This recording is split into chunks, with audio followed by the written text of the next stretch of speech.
નમસ્કાર, સીએનબીસી બજારની આ ખાસ રજૂઆતમાં આપનું સ્વાગત છે. હું છું ચાંદની શુક્લા અને અમારી સમગ્ર ટીમ તરફથી 2025ની આપને શુભકામના. 2025 ટોપ પિક્સ આપણી રજૂઆત છે. અરે 2025ની અગર વાત કરીએ તો શરૂઆત આપણે જોઈ અને 2024માં નિફ્ટીમાં ભલે સામાન્ય રિટર્ન જોવા મળ્યા, પરંતુ મિડ કેપ સ્મોલ કેપમાં એક જોરદાર કમાણી જોવા મળી. અને આ વર્ષ જે છે એ બજાર માટે ઘણા બધા આમ તો પડકારો રહેવાના છે, પરંતુ સ્ટોક આધારિત છે, એક સારું પ્રદર્શન જોવા મળી પણ શકે છે. તો આ વર્ષે એટલે કે 2025 કયા સેક્ટર્સના કયા સ્ટોક્સમાં તમારે ખાસ એક ફોકસ હોવું જોઈએ, માર્કેટમાં કયા કયા પરિબળો, કોઈ ઇવેન્ટ્સ પર એક ફોકસ રાખવાનું છે, બધા પર આજે આપણે ચર્ચા કરવાની છે. અને આ ખાસ રજૂઆતમાં આપણી સાથે જોડાઈ રહ્યા છે માર્કેટ એક્સપર્ટ જગદીશ ઠક્કર અને માર્કેટ સ્મિથ ઇન્ડિયાના મયુરેશ જોશી. આ બંનેનું સ્વાગત છે. અને જગદીશજી, મયુરેશજી, આપ બંનેને નવા વર્ષની શુભકામના. શરૂઆત કરીએ જગદીશજી આપની સાથે. એક વ્યૂ માર્કેટ માટે ખાસ કરીને, કારણ કે 2024 આપણે જાણીએ છીએ ઘણું ઇવેન્ટફુલ. તમે સ્થાનિક આધારથી જુઓ કે પછી ગ્લોબલ ફ્રન્ટ પર જુઓ, ફરી ટ્રમ્પ સરકાર જે આપણે જોઈ રહ્યા છીએ, અને હવે જે આવનારા સમયમાં એટલે કે આ વર્ષ માટે મહત્વનું રહેવાનું છે 20 જાન્યુઆરીનો ખાસ વોલ સ્ટ્રીટ તરફથી જબરદસ્ત એક્શન આપણને જ્યારે ટ્રમ્પ ઓફિશિયલી કાર્યભાર પોતાનો સંભાળશે. આવનારા સપ્તાહથી અર્નિંગ્સ Q3ની એક શરૂઆત, જે વધારે એટલી બધી આશા છે નહીં, અને બજેટ એક મોટી ઇવેન્ટ. તો આ બધા વચ્ચે સેટઅપ વચ્ચે તમે કઈ રીતે હવે જોઈ રહ્યા છો આગળ માર્કેટને? ગુડ મોર્નિંગ, ગુડ આફ્ટરનૂન ચાંદની, ગુડ આફ્ટરનૂન મહેશભાઈ. તમને અને મહેશભાઈ તમને પણ મારા નવા વર્ષની ખૂબ ખૂબ શુભેચ્છા. ઇટ્સ આફ્ટર લોંગ ટાઈમ મહેશભાઈ મારી સાથે છે અને it's always a pleasure to be with him on the show. મહેશભાઈ, thank you very much to be with me on the show. Chandni, સૌથી પહેલું તો એ વાત કે 2024નું જે વર્ષ ગયું એમાં કોઈ નેગેટિવ રિટર્ન તો નથી. છેલ્લા તમે 6 વર્ષના જો સર્વે કાઢશો તો તમને લાગશે કે 2019થી 2024 સુધી નિફ્ટીમાં કોઈ પણ જગ્યાએ નેગેટિવ રિટર્ન નથી આવ્યા. મંથ વાઇઝ કદાચ તમને કોઈ નેગેટિવ રિટર્ન ચોક્કસ દેખાતા હશે, પણ negative return on the year, the whole year as such is not there since last 6 years. અને this is may be the 7th year that we are getting a positive return. એ સાથે સાથે બીજી વસ્તુ એ પણ જાણવાની જરૂર છે કે compare to the other foreign markets, where do we stand? Are we in a better position or not? મને એવું લાગે છે કે ઓવરઓલ જો તમે પરફોર્મન્સ બાકી દેશોનું જુઓ, એટલે બાકીના શેર બજારોનું તમે જુઓ, તો આઈ થિંક મે બી નીચે બોટમથી આપણે પહેલાં કે બીજા આવીશું. પણ એ સિવાય જે ટોપ ગેનર્સ છે એમાં આપણો નંબર બિલકુલ નથી. Maybe US market is gaining the top. એ સિવાય બાકીના સાઉથ કોરિયાથી માંડીને લગભગ તમામ માર્કેટોમાં એક પોઝિટિવ રિટર્ન્સ છે, જે આપણા કરતાં ઘણું વધારે છે. જે ત્રીજી વસ્તુ છે એ આપણે હંમેશા જાણીએ છીએ કે આપણે we are dependent upon the crude oil. Geopolitical tension જે છેલ્લા કેટલા વખતથી ચાલી રહ્યું છે, એમાં maybe that we are fortunate enough to get the crude from the Russia. So to that extent perhaps we are better off. એટલે એ કદાચ આપણે માટે એક આશીર્વાદરૂપ ચોક્કસ થયું છે. વિદેશી રોકાણકારોએ almost to the extent of about 3 lakh crores એ લોકોનું નેટ સેલ કેશ માર્કેટમાં છે. સામે લગભગ 5,20,000 કરોડનું નેટ બાઇંગ આપણા સંસ્થાકીય રોકાણકારોનું છે. એટલે નેટ તમે જુઓ તો કમ્ફર્ટેબલ છે. સાથે સિસ્ટમેટિક ઇન્વેસ્ટમેન્ટ પ્લાનમાં જે ઇન્ફ્લો છે, એટ એન એવરેજ તમે આખા વર્ષમાં જોશો તો 24-25,000 કરોડનો છે. That is also very very positive અને લાઇકલી ટુ કન્ટિન્યુ 2025 ઓલ્સો. અને એ સિવાય તમે જુઓ તો ખાસ કરીને મિડ કેપ અને small cap, they have definitely performed much better than the large cap. અને સેકન્ડ ક્વાર્ટરના રિઝલ્ટ પછી થોડું ઘણું માર્કેટ થોડું ડેમ્પરિંગ થયું છે. Now challenges before us according to 2 or 3. Number 1, એક તો ટ્રમ્પ ટેરિફ એન્ડ ટેન્શન. એટલે ટ્રમ્પ સાહેબ 20મી જાન્યુઆરી આવીને શું કરે છે ટેરિફમાં, અને એનાથી કેટલું ટેન્શન વધઘટ થાય છે એ પણ આપણે જોવાનું છે. સાથે જે ચીનનું ફેક્ટર છે કે ચીનમાં જો સ્ટિમ્યુલસ પેકેજ મોટા ભાવે આવે કમ્પેર ટુ ઇન્ડિયા, એના વેલ્યુએશન અત્યારે થોડા ડેફિનેટલી સસ્તા છે. તો વિદેશી રોકાણકારો શું કરે છે? અને જે ત્રીજું ફેક્ટર છે એ ડોલર ઇન્ડેક્સ, અને આપણે જાણીએ છીએ કે બોન્ડ યીલ્ડ. આ 3 વસ્તુ બહુ મહત્વનો ભાગ 2025માં ભજવશે. ડેફિનેટલી આ બધી વસ્તુઓ ખાસ માર્કેટમાં ધ્યાનમાં રાખવાની છે. જે રીતે જગદીશજી જણાવી રહ્યા છે, T3 એટલે ટ્રમ્પ, ટેરિફ અને ટેન્શન. જોઈએ માર્કેટમાં જે છે 2025 હવે આવનારા સમય માટે કઈ રીતે આ બધા ફેક્ટર્સ અસર કરશે. મયુરેશજી, આપની પાસેથી પણ જાણી લઈએ બજાર માટે. જ્યારે 2025ની આપણે વાત કરી રહ્યા છીએ, ઇવેન્ટ્સ તો આપણે જાણીએ છીએ જે હવે આવનારા સમયમાં આપણે જોશું, પરંતુ કઈ એવી વસ્તુઓ એક ખાસ ધ્યાનમાં રાખવી જોઈએ 2024થી, જે એક બધા માટે એક લર્નિંગ એક્સપિરિયન્સ જે રહ્યો હોય, શું ધ્યાનમાં રાખવું જોઈએ? કયા પડકારો હોઈ શકે છે કે પછી કયા ફાયદાઓ જે છે એક માર્કેટ માટે એક પોઝિટિવ સાબિત થઈ શકે છે? તો પહેલી વસ્તુ તો ચાંદની, આઈ થિંક તમારે અને જગદીશભાઈને 2025ની આઈ થિંક હાર્દિક શુભકામનાएं. I think wishing you, the entire team at CNBC Bazaar and all the viewers a very healthy, prosperous, peaceful and a wealthy new year. And Jagdish bhai, it's a pleasure being on your show as well with you. જ્યાર સુધી I think માર્કેટ્સનું એક Outlook છે. I think the key learnings or takeaways from 2024 will be to moderate your expectations from the market in the first place. કારણ કે જે પહેલી વસ્તુ થયેલી post covid for 2 years, markets have been giving exponential returns. 2024 માટે પણ તમે જોશો તો બ્રોડર માર્કેટ્સમાં mid cap and small caps have given returns in excess of 23-25%. તો ક્યાં ના ક્યાં આઈ થિંક જે આપણી ધોરણા છે એ કદાચ સેમ લિનિયર ફેશનમાં કદાચ માર્કેટ્સ આપણે રિટર્ન્સ આવતા રહેશે. Somewhere I think it will revert back to mean. And I'm not saying that this accounts for slowdown. ક્યાં ના ક્યાં તમારા return expectation moderate કરવા પડશે. Because the world is probably going through a lot of changes as we speak. Base case scenario જે markets માટે obviously થાય is earnings. And earnings are definitely slowing down. You're seeing slowdown in consumption patterns. You're probably seeing slowdown expected because of expected Trump policies. જે global GDP ઉપર global earnings ઉપર કદાચ impact લાવી શકશે. અને આના કારણે આઈ થિંક ઇન્ફ્લેશનરી ટ્રેન્ડ્સ કેવી રીતે પ્લે આઉટ થશે, specifically core inflation and looking into the finer details on the micro scale in terms of earnings are going to be extremely critical. Obviously, I think જે key sectors છે where earnings momentum can continue because of the government impetus તમે કહો, government thrust તમે કહો, government capex તમે કહો, that might very well continue. But execution, expectation in terms of margins, expectations in terms of looking at the global supply chains as well. I think global geopolitics and geo-economic conditions are both महत्वपूर्ण રહેવાના છે. So I think as we head into 2025, from what we've seen in 24 or the last 2 years as well, થોડું I think તમારું return expectation moderate કરો. બીજું પાસું I think concentrate more in terms of earnings, where earnings are going to remain stable and strong. અને આ sectors અને stocks ઉપર તમે focus કરો. Because my take largely for 2025 is that it's going to be a stock pickers market. You will have to choose your sectors and stocks carefully for 2025. જે 22 અને 23માં માર્કેટ્સને આપેલું, it was a free run into the market. I think those days are well behind us. જી, તો definitely તો આ વર્ષ ખાસ selective sectors અને એના સ્ટોક્સ પર ખાસ પસંદગી માટે ધ્યાનમાં રાખવું જોઈએ. અને જે રીતે મયુરજી જણાવી રહ્યા છે, વધારે રિટર્ન્સની આશા વગર એક સારા સ્ટોક્સ પર ફોકસ કરી શકો છો. તો હવે સ્ટોક્સ અને સેક્ટર સાથે શરૂઆત કરીએ. જગદીશજી, સૌથી પહેલાં તો 2025 માટે કયું સેક્ટર તમને લાગી રહ્યું છે અહીંયાથી જે પહેલી પસંદગી હશે ને એમાંથી કઈ કંપની તમે સલાહ આપશો? સેક્ટરની મારી પહેલી પસંદગી છે FMCG છે, ફાસ્ટ મૂવિંગ કન્ઝ્યુમર ગુડ્સની અંદર. આમ તમે જુઓ તો આ પર્ટિક્યુલર સેક્ટરે કમ્પેરેટિવલી અંડર પરફોર્મ કર્યું છે. એમાં દિગ્ગજો even including the Hindustan Unilever જેવા શેરોએ ડેફિનેટલી એક negative return to the extent આપ્યું છે આ વર્ષે. પણ મને એવું લાગે છે કે વરસાદ જે આ વખતે સારો થયો છે અને ખરીફ ક્રોપની જે અત્યારે વાતો ચાલી રહી છે એ જોતાં જે રૂરલ ઇન્કમ છે which is going to be substantially higher than the previous year. એટલે એ જ્યારે કોઈ પણ વસ્તુની ખરીદ શક્તિ કોઈ વ્યક્તિના હાથમાં આવે, પર્ચેસિંગ પાવર, તો સૌથી પહેલી વસ્તુ એ ખરીદે કે જેને જીવન જરૂરિયાતની વસ્તુની જરૂર છે. એટલે એનાથી જે શરૂઆત કરતો હોય છે. આમાં મારી સૌથી પહેલી પસંદગી જે છે ITC લિમિટેડ. ITC લિમિટેડ માટે બધા ઘણા કારણો છે કે why ITC should be purchased. કારણ કે તમને ખબર છે કે today is a D date for which demerger of the ITC hotel is going to be there. NCLT એને સ્કીમની અપ્રુવલ કરી ડિસેમ્બર 16ના અને ITCએ ફિક્સ કરી છે એનો રેશિયો 1:10. દેટ મીન્સ કે 10 શેર ITCના 1 શેર તમને ITC હોટલ્સનો મળશે. અને એ છતાં પણ ITCનો પોતાનો શેર લગભગ 40% જેટલો આ પર્ટિક્યુલર રહેવાનો છે. આની અંદર તમે આખું જો સ્ટડી કરો આ એક ITC હોટલનું લિસ્ટિંગ મને લાગે 6ઠી તારીખ is the date they have given for the demerger. બહુ મોટું એક ITC હોટલનું એક અત્યારે 140 જેટલી હોટલો છે એ લોકોના. અને their target is to make it about 200 hotels by 2030. એટલે એક એમ્બિશિયસ હોટલ એ લોકોનો ટાર્ગેટ છે. અને એ લોકોનું જે નોર્મલી હોટલમાં તમે ગણતા હો તો they always consider as the what they call the keys, કે what are the how many operating keys are there.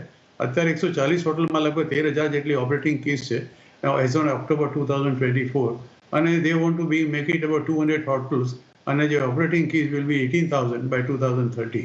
અને સીધું બીજી એક સારી વસ્તુ એ છે કે આ પર્ટિક્યુલર જે છે it is virtually debt free company, cash surplus company છે અને negligible debts on the book છે, which is big advantage to this particular ITC also. એટલે જ્યારે પણ તમે ઓવરઓલ તમે એનું જોશો માર્કેટ કેપ અને એનું જે એસ્યુમ FY20 ફીનું EV EBITDA વગેરે, તો તમને લાગશે કે the company is going to perform definitely well. એટલે તમે ઇમ્પ્લાઇડ માર્કેટ કેપિટલ પણ જોશો તો અત્યારે જે છે 23,551 crore, likely to be there by 2030 about 35,000 crores. અને ફેર વેલ્યુ આઈટીસીની તમે અત્યારે જો ગણો એની તો અત્યારે 113.2 છે, which is going to be 170 by 2030. એટલે અને ઇવન ઇમ્પ્લાઇડ તમે FY25નું PE રેશિયો તમે જોશો તો અત્યારે લગભગ it is 43.1, which is going to be 64.7. મને એવું લાગે છે કે things are going to be definitely better. એટલે my first choice is going to be ITC. અત્યારે 485નો ભાવ છે, all time high, 52 week high, lifetime high 528. Demerger પછી તેનો ભાવ ડેફિનેટલી થોડો ઘણો ઘટશે, પણ ડીમર્જર પછી એક આઈટીસી હોટલના એક શેર 10 શેરે મળવાનો છે, એટલે 100 શેરે 10 શેર મળશે. એક એડવાન્ટેજ છે. એટલે એનું જો તમે કિંમત ગણો અને આજની કિંમત ગણો 485ની, તો there is not going to be any net loss. In fact, you may be in plus. My target for this particular company in 2025 is going to be about 575 to 600 rupees. This is the target for ITC for 2025. Okay, ITC પહેલી પસંદગી જગદીશજી તરફથી 575 આપેલા લક્ષ્યાંક જે છે આ counter તમને આ વર્ષે બતાવી શકે છે. મયુરેશજી, આપના તરફથી પેલું કયું સેક્ટર એની પહેલી કઈ કંપની રહેશે? મારા હિસાબે I think BFSI selectively should continue doing well. અને BFSI માં જે મિડ પ્રાઇવેટ સેક્ટર બેંક છે selectively, they can perform relatively better than the entire index. આ કોન્ટેક્સ્ટમાં મારા હિસાબે I think Karur Vysya bank is something that we like at Marketspace India. ઘણા બધા factors છે. પહેલી વસ્તુ તમે જોશો કે જે એડવાન્સીસ અને ડિપોઝિટ ગ્રોથ છે કરૂર વૈશ્ય બેંકની has been exceptional. લાસ્ટ ક્વાર્ટરમાં પણ year on year, quarter on quarter, advances growth, deposits growth were pretty decent. બીજું પાછું તમે એવી રીતે જોશો કે આઈ થિંક જે નિમ્સમાં એક કોમ્પ્રેશનની એક્સપેક્ટેશન હતી પૂરી માર્કેટ અને સ્ટ્રીટની, Karur Vysya bank has in fact maintained its NIM. In fact, first halfમાં NIMs have actually improved by 1 basis point. I think 4.12 પર NIMs આવેલા, which is a significant task in itself. ત્રીજું પાછું I think જે provisioning છે balance sheet ઉપર, they are already at a 96% PCR ratio, which means extensive provisioning થઈ ગયું છે. અને આટલા માટે I think જે 3 parameters છે covering provision coverage, one risk weighted assets to overall assets, that are steadily coming down. તમે overall restructured book plus SMA SME2 book જોશો તો SMA SME2 book is at 0.6%, along with the slippage that you probably got. It's around 0.8, 0.9%, which is hardly anything. And a large part of that has already got covered in the PCR book itself. Last but not the least, within business segments itself, retail is growing at a good pace. The commercial and corporate banking પણ છે જે de-risking કર્યું છે in terms of credit underwriting, has been pretty robust. તો ક્યાં ના ક્યાં I think જે average lending છે, corporate હોય, commercial lending હોય, corporate lending માટે I think it's less than 5 crores as an average account. That is probably part of a commercial. It's less than 150 odd crores. So to ક્યાં ના ક્યાં I think જે આપણે expectation બાંધીને રાખાય કે asset quality pressure જેવી રીતે એક declining trend બતાવી રહ્યા છે, 1.1 gross NPAs, 0.28 net NPAs, return ratios ઉપર reflection definitely આવી રહ્યું છે. 1.7 ઉપર ROEs છે, ROAs છે 17.2% પર ROEs છે, and that should have a steady state and improve further. જેવી રીતે earningsની quality improve થશે, capital adequacy remains strong, and આટલા માટે credit deposit ratio should remain in favor of the earnings pedigree. તો અમારી હિસાબે I think at Marketspace India જેવી રીતે EPS, RS rating, institution holding, cancelingમાં ઘણા બધા parameters જોઈએ છે, Karur probably qualifies for that. This is one stock you should have in. હવે બીજું કયું સેક્ટર, એની કઈ કંપની તમે રેકમેન્ડ કરશો?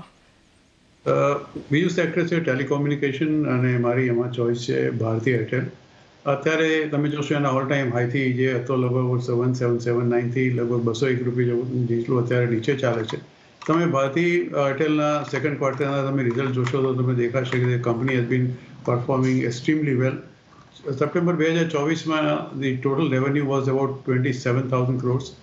અને તમે એનો નેટ પ્રોફિટ એ વખતનો જોશો તો this particular company has given an extraordinary profit of 2,517 rupees. તમે એને ક્વાર્ટર ટુ ક્વાર્ટર 2023માં કમ્પેર કરો તો the profit was only 293 crores.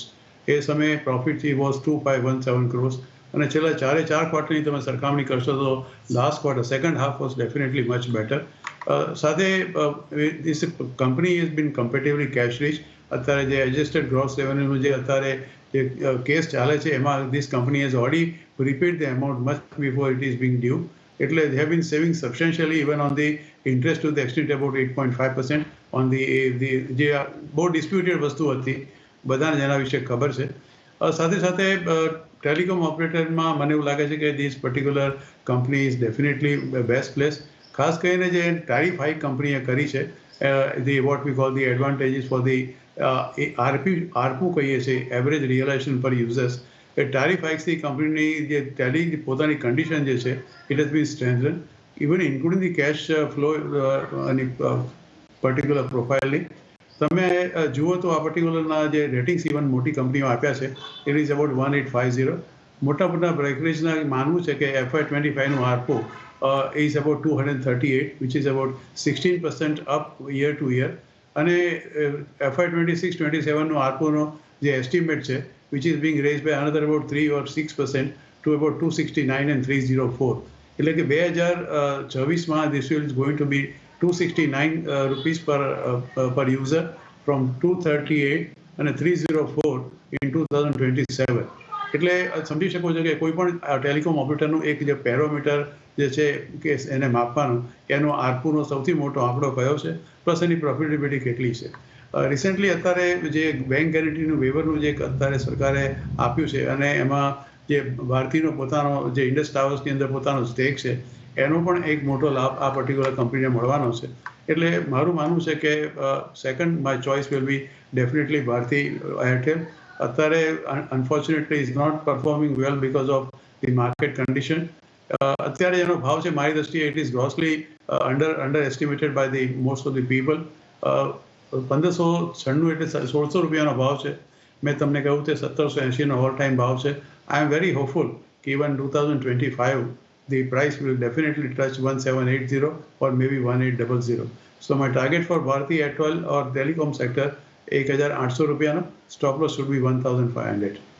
Okay, Bharti Airtel અહીંયાથી 1500 સ્ટોપ લોસ 1780ના પહેલાં અને 1800 સુધીના લક્ષ્યાંક આ વર્ષે બતાવી શકે છે. મયુરેશજી, આપના તરફથી છેલ્લે જાણીએ BFSIમાંથી કરુર વૈશ્ય બેંક પર પસંદગી હતી, હવે બીજી કંપની કઈ રહેશે? બીજી નેસ્કો રહેશે. અને મારા હિસાબે I think if you are a resident of Bombay, મુંબઈમાં તમે રહો છો તો I think you cannot miss Nesco, કે વન્સ યુ પાસ ગોરેગાંવ, જે બોમ્બે એક્ઝિબિશન સેન્ટર છે is part and parcel of Nesco. હવે આઈ થિંક જે કોર બિઝનેસ છે in terms of the IT buildings that they build, exhibition centre જે છે અને જે ફૂડ ઇન્ટરપ્રેટર બિઝનેસ છે, obviously food interpreter business is yet to pick up meaningfully in terms of value. માર્જિનના હિસાબે ઠીકઠાક છે, પણ જે બે કોર બિઝનેસીસ છે I think they are growing at a very very decent pace. અને આટલા માટે મારા હિસાબે આઈ થિંક જે આપણે અર્નિંગ્સ એક્સપેક્ટેશન બાંધીને રાખાય I think should be reasonably good enough over the next few quarters. બીજું તમે એવી રીતે જો કે જે લેન્ડ બેંક છે આજે નેસ્કો પાસે in a prime city like Mumbai, it is largely unutilised. Almost 25-30% utilisation થયું છે for all 2 activities or 3 activities combined together. And at Lamate, there is a significant amount of scope with the land bank that they possess to probably implement a lot more, which adds to the optionality in terms of new business and contribution from the new business that can come through in the next few quarters. Riju, first, I think from a balance sheet construct perspective, very, very healthy balance sheet. Debt nothing balance sheet over, in fact, cash share, which is almost 15% of the market cap, which is a very, very positive sign. બીજું પાછું આઈ think જે steady state earnings ગ્રોથની આપણે expectation રાખીને ચાલે over the next few quarters and years, it should be in a steady state double-digit growth as far as top line is concerned, steady EBITDA margins, and a significant bottom line growth as well. So the earnings trajectory છે, they should show significant signs of improvement. Base structure સરસ છે જેમ કે તમે market પ્લેટમાં જોઈ છે, and at the same time I think valuations are not very very expensive. આજની તારીખમાં માર્કેટ્સમાં to find stocks where valuations are not very very expensive is a task within itself. Nesco કદાચ ઘણા બધા પેરામીટર સેટિસ્ફાય કરે અને આટલા માટે આ સ્ટોક પણ તમે. ઓકે, હા, તો નેસ્કો લિમિટેડ આ સ્ટોક પર એક પસંદગી મયુરેશજી તરફથી આવતા જોઈ રહ્યા છે અને એની પહેલાં કરુર વૈશ્ય બેંક પર એમનું રેકમેન્ડેશન હતું. તો એ સાથે મયુરેશજી, સમય થયો છે કે આપની પાસેથી રજા લઈએ, તો ચર્ચા બદલ આપના ડિસ્ક્લોઝર્સ જાણીએ.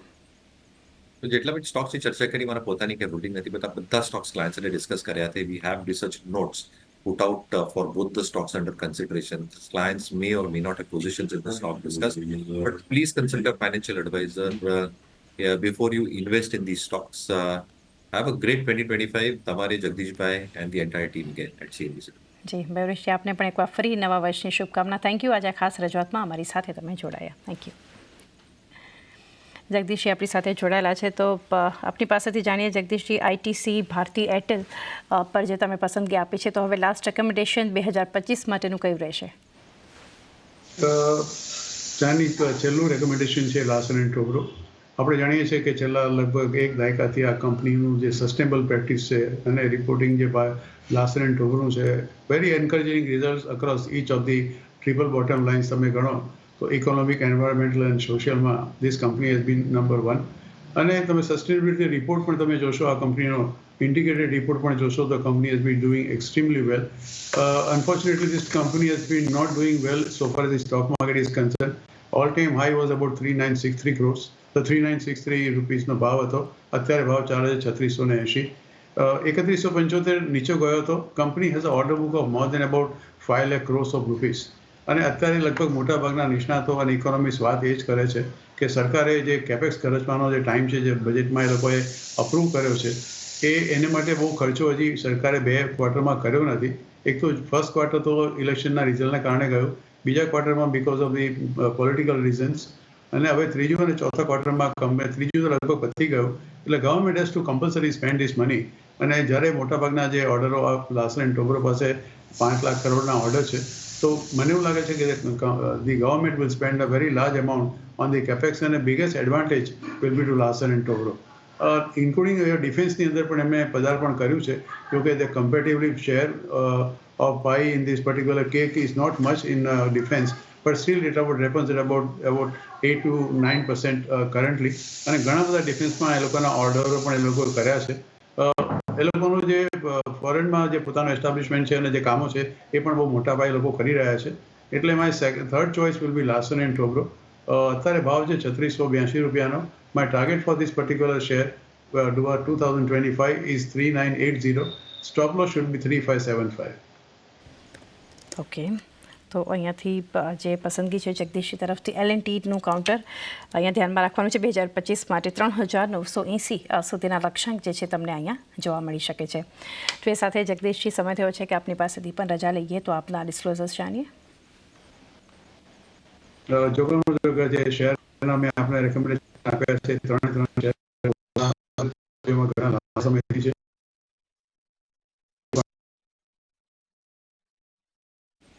જગદીશજી, આપનો પણ આભાર. અમારી સાથે તમે ખાસ જોડાયા આ ખાસ રજૂઆતમાં. એકવાર ફરી નવા વર્ષની શુભકામના. તો એ સાથે જ આપણા એક્સપર્ટ્સ તરફથી જે પસંદગી આજે ખાસ કરીને 2025માં ફંડામેન્ટલી કઈ કંપનીઓ હોઈ શકે છે જે ખાસ તમારે ફોકસમાં રાખવી જોઈએ, રોકાણ માટે તમારા પોર્ટફોલિયોમાં સારા રિટર્ન્સ આપી શકે છે. તો આ ખાસ રજૂઆતમાં સમય થયો છે. મને પણ આપશો રજા. વધારે અપડેટ્સ માટે જોતા રહો CNBC બજાર.